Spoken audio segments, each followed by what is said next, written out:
Something has happened.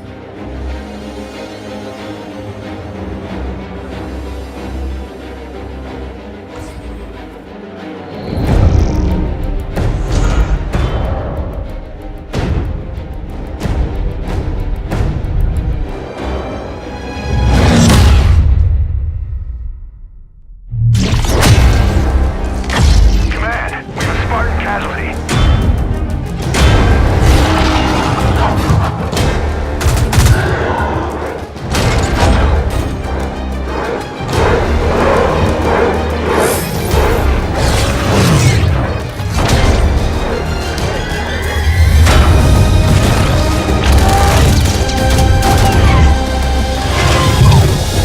28 years, Professor.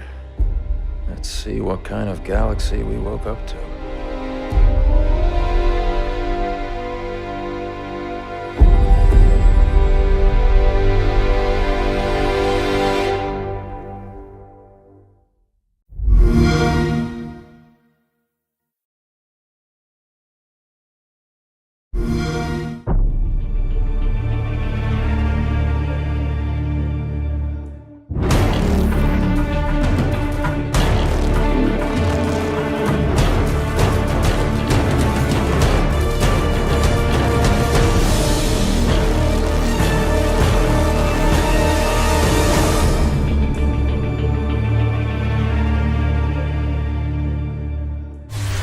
"28 years, Professor.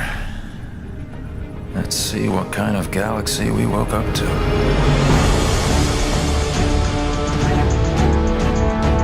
We had a very specific story we wanted to tell, and in particular, new characters that we wanted to introduce. And I think RTS players have higher expectations from story, and we wanted to make sure we did that in the strongest way possible.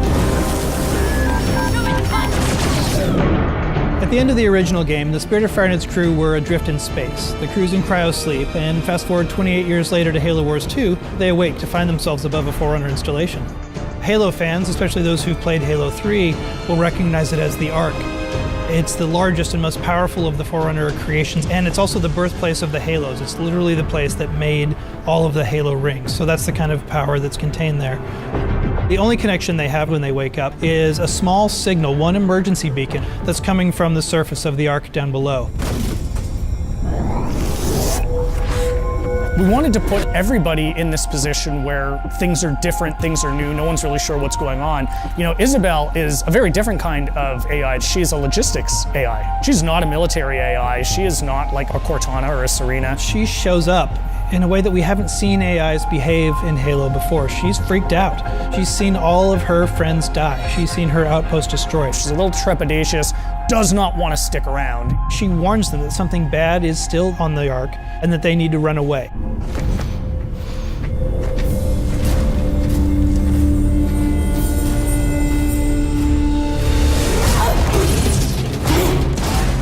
The Spartans from Halo Wars, last time you saw them was in the original Halo Wars, just tearing down a pack of elites.